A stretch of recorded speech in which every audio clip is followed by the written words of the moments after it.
Have you ever had to walk away from a toxic family member? No names, just yes or no. I still remember the exact moment it hit me that nothing I had ever done for this family mattered. Not a single thing, and it stung harder than anything I had felt before because it wasn't sudden. It had been building quietly for years. And somehow I had convinced myself that their disregard for me was just normal family behavior when in reality it was a pattern of selective attention that always left me invisible.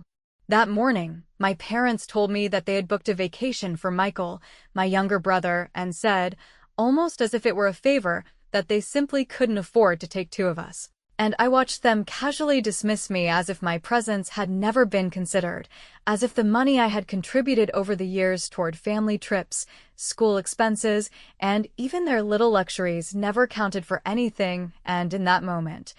the frustration that had been simmering quietly boiled over. And I realized that my role in this family was always going to be invisible now.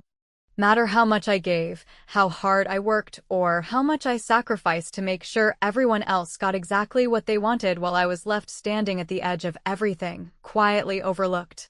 I had spent years quietly funding things that nobody acknowledged, paying for college tuition for Michael that my parents insisted I couldn't possibly cover myself, covering my own expenses just to make sure the house ran smoothly.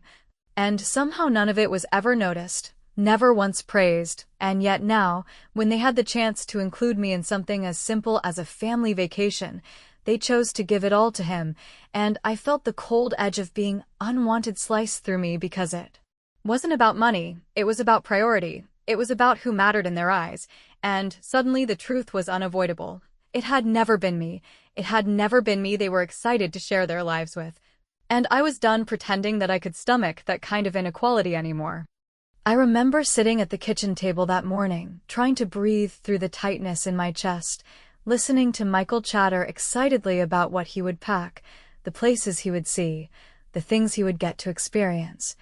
And I tried to be happy for him because he was my brother, but I couldn't force myself to lie anymore. I couldn't sit there and pretend that I was fine with being second in everything, that the sacrifices I had made meant nothing. And so I made a decision that I had been considering for months, but had pushed aside in hope that someday, somehow, things would change. I realized that if I wanted to be valued, if I wanted to reclaim the sense of control that had been stolen from me, I couldn't rely on anyone else to give it to me, and the only way to do that was to leave, completely, without waiting for permission, without explaining, and without looking back. I spent the rest of that day planning quietly, going through my mind the list of things I had invested in over the years, from savings accounts to credit card payments,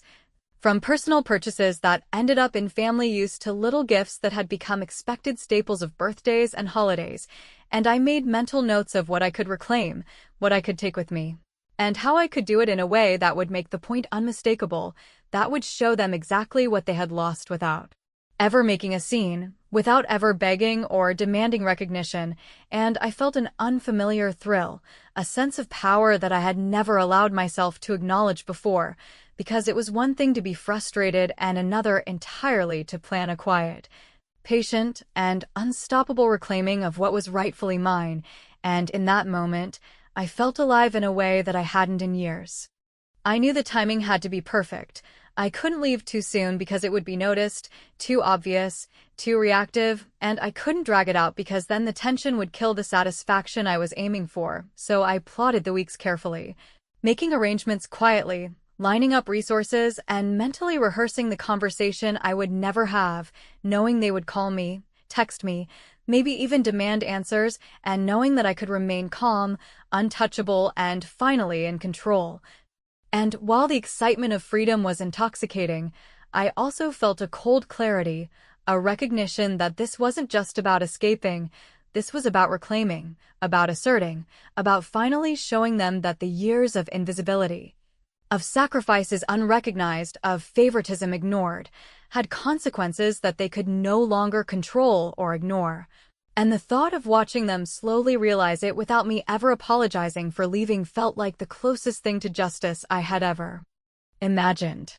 And so, that night, I went to bed with my mind racing, a mixture of sadness, anger, and something sharper, something like satisfaction buried beneath the pulse of nerves that always comes before a big decision, and I realized that tomorrow, I wouldn't just be the daughter who always gave and never received. I would be someone they couldn't touch, someone who had quietly, brilliantly, and irrevocably decided to take control of her own life. And as I drifted off, the image of Michael's excited face, my parents' dismissive smiles, and the vacation they had given him alone burned in my mind, not as a memory of pain, but as a fuel for what I was about to do, and for the first time in my adult life, I didn't feel helpless, I felt unstoppable. And I knew that when the dust settled, they would realize that they had lost far more than they ever imagined, and I was already savoring that moment silently, fully, completely. I spent the days following that decision in a careful, almost surgical silence, moving through my routine with the same outward compliance that had allowed me to survive unnoticed for years while quietly organizing the one thing that would give me a sense of control I had never had before, because leaving wasn't just about walking away. It was about reclaiming everything I had built for this family, every contribution that had been taken for granted, and doing it in a way that they wouldn't see coming until it was too late to stop it, and there was a satisfaction in that quiet plotting that I had never felt in my adult life, the kind that made me feel alive, purposeful, and entirely untouchable. I started by cataloging every piece of financial investment I had made on behalf of the family over the years, not as a passive record, but as a plan of action, going through bank statements, old receipts, credit accounts, and small expenditures that had disappeared into household budgets, birthday presents, school fees, and even incidental expenses that had benefited Michael more than anyone else, because if I was going to leave, I needed to leave not only physically but also in a way that shifted the weight of consequence squarely onto their shoulders without ever having to confront them directly, and I realized that the quietest, most devastating revenge would be the one they never saw coming until it was already complete. I packed carefully, prioritizing items that held both financial and emotional weight, making sure that each box, each small envelope, and each transfer of property carried with it a statement that would speak louder than any argument I could ever have with words. And I moved stealthily, ensuring that nothing in my behavior gave away the storm that was quietly brewing behind the calm exterior, knowing that any hint of anxiety or overt planning would allow them to stop me or diminish the impact of what I was about to do, and I savored the meticulousness of it, the control over the details, because after years of being ignored and undervalued, I had finally found a way to assert myself in a manner that was absolute and irreversible. The family noticed the changes, of course, small things at first, a missing item here, a slightly altered schedule there. And every glance from my parents that contained confusion or mild suspicion felt like fuel for the quiet satisfaction that was growing inside me, because they didn't understand what I was doing, they didn't see it as a threat. And that ignorance made it far more powerful than any confrontation could ever have been, and I realized that the most satisfying revenge was never in the argument, never in proving oneself through words, but in the patient orchestration of outcomes that left the other side scrambling to comprehend what had already been done. Michael, oblivious as ever, carried on with the vacation excitement he had returned from, talking about experiences I had never been invited to enjoy and sharing stories as if his adventures were proof that he belonged, while I, with calm and deliberate focus, began quietly detaching from the life I had built for their convenience, and there was a strange mixture of grief and exhilaration in that process, because I had spent years hoping for acknowledgement, for recognition, for even a fraction of the fairness that had been afforded to my brother, and now I was finally giving myself what they had refused to provide, and in doing so, I felt the sharp thrill of independence that came not just from leaving, but from leaving strategically. Leaving in a way that left them exposed, questioning, and entirely powerless to alter the consequences.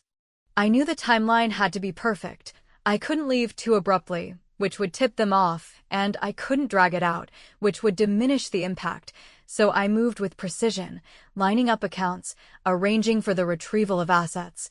transferring responsibilities that had quietly accumulated over the years, and ensuring that each action was deliberate, irreversible, and invisible until the day it would be revealed in its full force, and there was a dark, satisfying joy in knowing that. Each item I moved, each document I claimed, each little bit of property I recovered, was a silent message to them that their favoritism, their dismissiveness, and their selective generosity had consequences that could not be ignored, manipulated, or undone. By the time I was ready to make the physical move, the plan was airtight, the boxes packed with both literal and symbolic weight, the finances arranged to leave them without the benefits of my previous contributions, and my emotional preparation complete.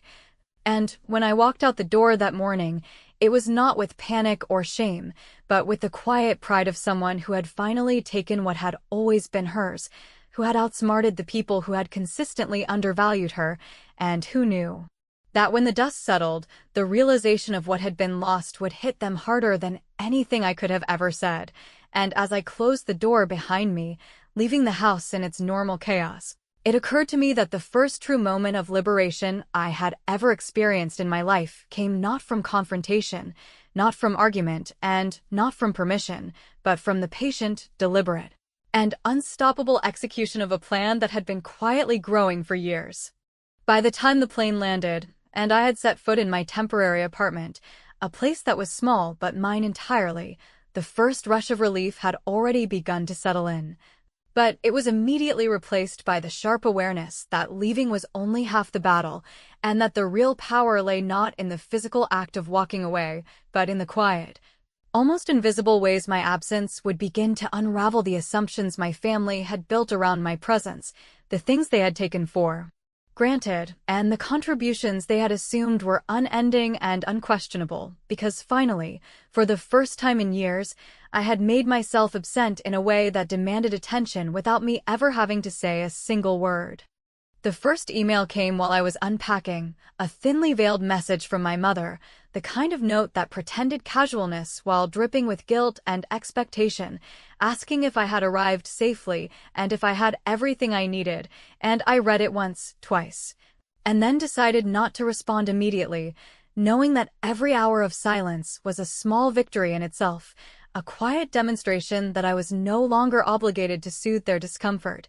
no longer available to shoulder their inconvenience, and that for the first time, the balance of power had shifted entirely, not through confrontation, not through accusation, but through the deliberate absence that carried more weight than anything I could have said.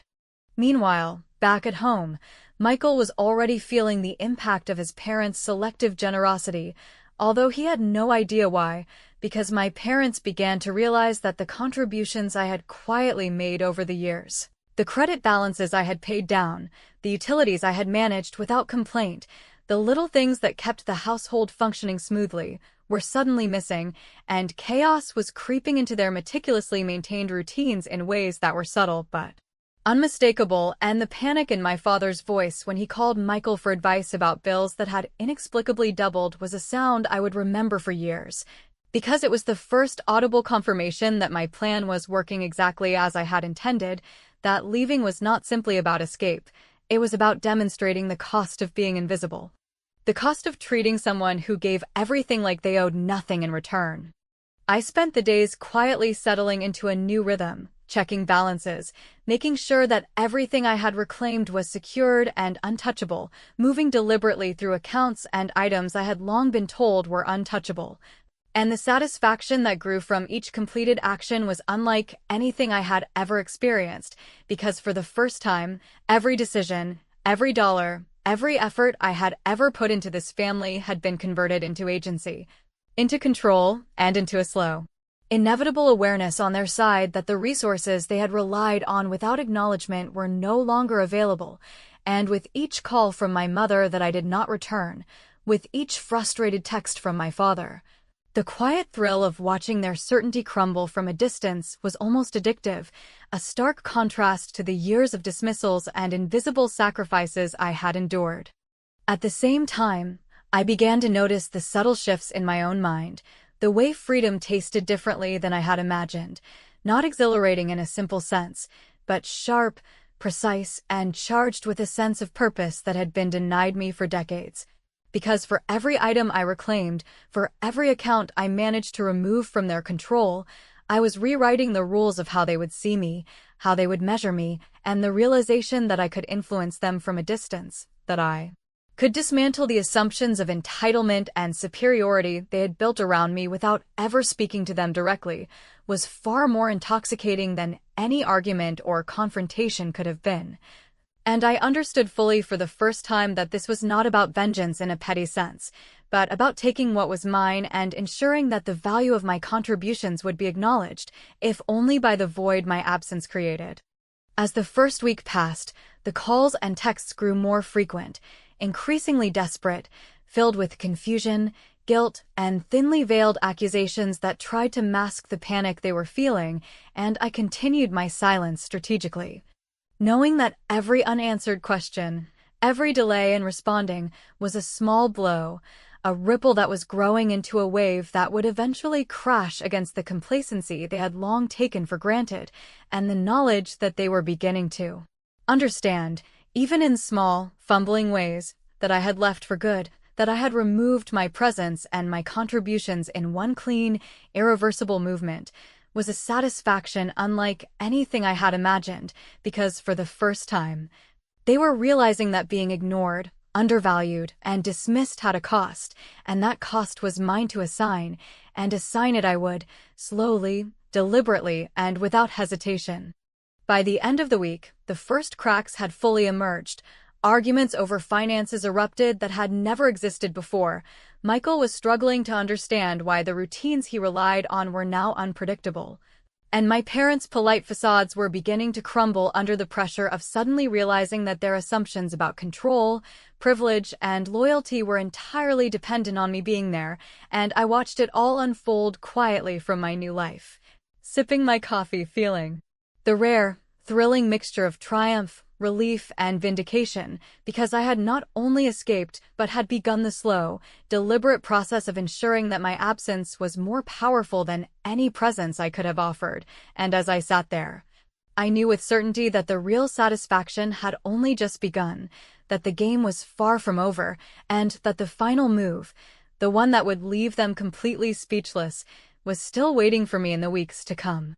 By the time the second week of my absence rolled around, the atmosphere back home had shifted from mild confusion to outright tension, and it was clear that the cracks I had carefully set in motion were now widening into gaping fissures, because my parents, who had always treated my contributions as invisible, were suddenly confronted with the tangible consequences of years of reliance on someone they had dismissed and taken for granted, and I could almost hear the silent panic in every conversation, the uncertainty in their voices, and the frustration in Michael's tone as he realized that life without my quiet management, my financial oversight, and my unacknowledged labor was far more complicated than he had ever imagined. And the satisfaction that coursed through me at that moment was both surprising and addictive, because it confirmed that my strategy was unfolding exactly as planned. I had been deliberate in my timing, making sure that my departure did not coincide with immediate crises, but that it allowed problems to accumulate slowly, like a snowball gathering size and speed as it rolled down a hill. Because I wanted the impact to be undeniable and unavoidable, and the first calls from my parents, fraught with tension and disguised accusations, were the first real markers of that strategy working, with my mother asking about bills, my father demanding explanations about tasks I had managed without complaint for years, and Michael trying to piece together what he thought was a minor inconvenience, but was, in reality, the full unraveling of systems he had never understood, and I did not respond immediately, knowing that every hour of silence amplified their anxiety and clarified the truth that my presence had always been more valuable than they had cared to admit. As the days passed, their panic became increasingly visible in subtle ways, the sharp edge of arguments creeping into conversations that had always been mundane, and I could almost feel the energy of their frustration and helplessness reaching through the distance, because they had finally realized that their comfort had been built on the back of someone they had ignored, someone they had assumed would always be there, and I had not only removed myself but had taken with me every trace of investment I had ever made, every account I had paid for, every resource I had managed, and it was a silent, devastating form of justice that they could not anticipate, control, or undo. And that knowledge gave me a rare sense of triumph that felt both private and all-encompassing, because it was theirs to experience fully without my interference. I began to notice that Michael was no longer the oblivious, self-assured sibling he had been, his voice betraying a mixture of guilt and confusion, his messages increasingly frantic. And it was clear that he was beginning to realize that the life he had taken for granted, the vacations he had enjoyed, the privileges he had assumed were always available, were in fact tied to my labor and discretion. And the anger that I had long felt toward my family intensified not from schadenfreude but from the profound satisfaction of seeing them face the reality that they had undervalued someone who had quietly held everything together for years, and that reality was hitting them harder than any confrontation ever could, because it was not about words. It was about consequence, and consequences were exacting the toll I had long imagined in private, meticulously planned, and finally executed. I had also arranged for subtle disruptions beyond finances, things that would frustrate their day-to-day routines in ways they could not directly trace to me, because I wanted the tension to build naturally, to become unavoidable, and as each call, text, and frustrated conversation reached me, I allowed myself a private, almost shocking sense of satisfaction at the realization that for the first time, the house that had always functioned smoothly without acknowledgement was now a source of stress, confusion, and silent panic, and I recognized that the true power of my departure was not the act of leaving itself, but the slow, inexorable collapse of everything that had relied on my presence, because that collapse was a message that would be impossible to ignore, impossible to fix quickly, and impossible to misinterpret, and I felt, more than I ever had in my life, that I was finally the one setting the terms, finally the one with control. And finally the one who had turned years of invisibility into undeniable impact, because absence, when orchestrated with precision and care, was the most powerful form of confrontation I could imagine. And I could see the first real signs that they were beginning to understand the magnitude of what they had lost. And as I watched them flounder from a distance, as the arguments, the frustrations, and the silent, uneasy pauses multiplied, I realized with a sense of grim satisfaction that the final phase of my plan, the one that would completely shift the balance of power and leave no doubt of the consequences of their behavior, was within reach, because the groundwork had been laid, the chaos was building, and the moment to strike the final blow was approaching, and the anticipation of watching them grasp the full weight of my departure and the removal of everything I had contributed filled me with a quiet, unshakable sense of victory that I had never experienced before in my life. When I finally chose to answer after days of calculated silence that stretched long enough to make even their most stubborn rationalizations crumble, I did it on a calm afternoon when my breathing was steady and my hands were not shaking. And I said in the most even voice I have ever had with them that I was safe, I was done explaining myself, and I would be reclaiming everything I had funded without acknowledgement, because I was finished being the quiet engine in a house that pretended it ran on its own. They started with the usual choreography, my mother reaching first for the polite guilt and then for the soft accusation, my father adding the practical questions as if the logistics mattered more than the truth, and Michael jumping in with that edge of bruised entitlement that always sounded like a dare. But I did not give them a script to play with. Because while we were on the call, I sent an email that opened into a tidy attachment with a simple line at the top that said, "These items are mine. Purchased by me, insured by me, and registered in my name," followed by a list that would have looked like furniture until you noticed what it really was. A timeline of all the times I made their lives easier while they told themselves a story where I was lucky to be included. I laid it out with the same clarity I had used to build the plan, the couch that replaced the one they said they would get around to buying someday, the washer and dryer that ended the weekly arguments about who forgot the quarters, the television that arrived the week after Michael's birthday because the old one had died and everyone wanted the game on, the laptop he borrowed and decided was his because I was generous and he was certain, the patio set that turned into their favorite corner, The moment it arrived, even though it had my name on every receipt and warranty, and I explained that each of these things had been scheduled for pickup by companies that had already verified proof of ownership, which meant there would be no argument at the door. No pleading with movers, no calls to managers, just a polite handshake, a signature, and an empty space where entitlement used to live.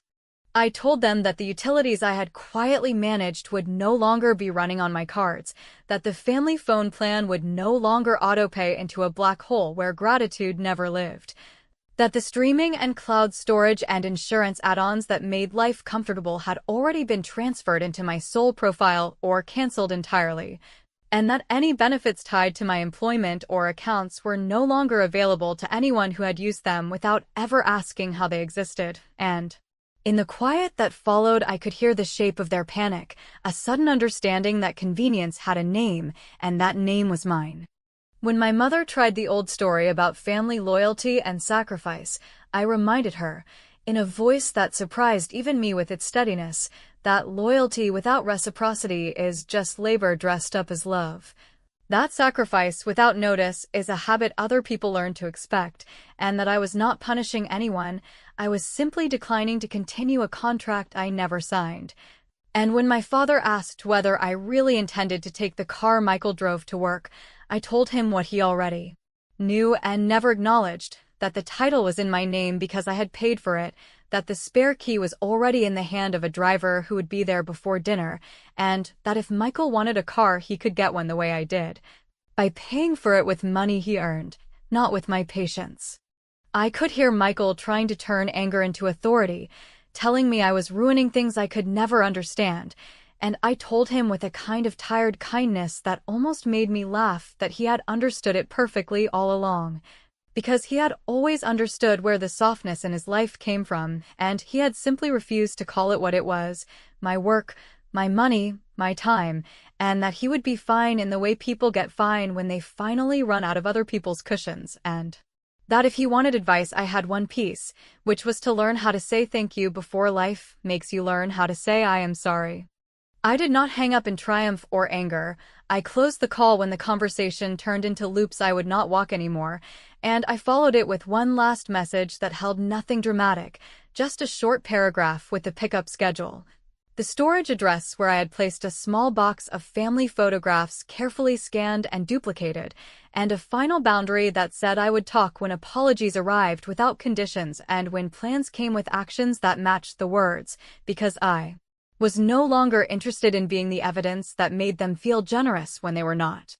The deliveries came and went over the next stretch of days, and I did not watch in person, but I did watch the confirmations land in my inbox like small, clean doors clicking shut. And with every click, I felt the weight of the house leave my shoulders and settle exactly where it belonged, not in punishment but in balance, and the quiet of my new place stopped sounding like absence and started sounding like ownership. The kind you claim when you stop asking and start naming things correctly. They did not apologize that week, and I did not expect them to, because people who have enjoyed your silence do not thank you for ending it.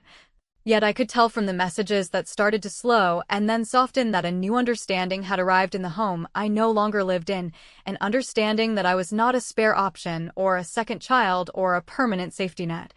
And while they tried to salvage their pride by calling me dramatic or cold, the truth was working on them in that patient way truth always does, and it would either change them or it would not, and neither outcome was my job anymore. On the last evening of that month, I sat with the lamp on and the list finally complete, and I sent one final email that was shorter than anything I had written to them in years. A simple note that said, "I wish you well, and I hope you understand," attached to a tidy ledger that showed every item I had taken and every cent I had stopped paying, along with a line at the bottom that read, "I am not coming back." And when I closed my laptop, I did not cry or shake or question whether I had gone too far. Because I had not gone too far, I had gone just far enough to arrive exactly where I should have been all along, and while there would always be the possibility of a knock on the door or a call that sounded different, the truth was that I had already chosen my future. I had already won the only argument that mattered, and I had done it in a way that was clean, undeniable, and finally, blessedly mine.